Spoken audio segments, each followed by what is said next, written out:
আমি আপনাদের সামনে কথা বলছি। ঠিক আছে, ঠিক আছে।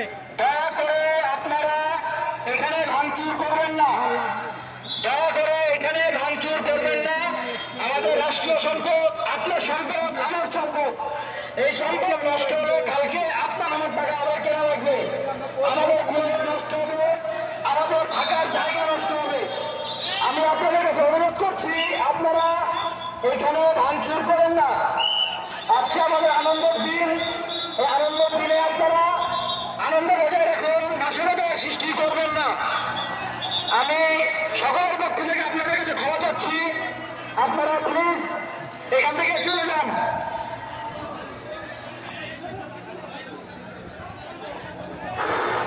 আসসালামু আলাইকুম।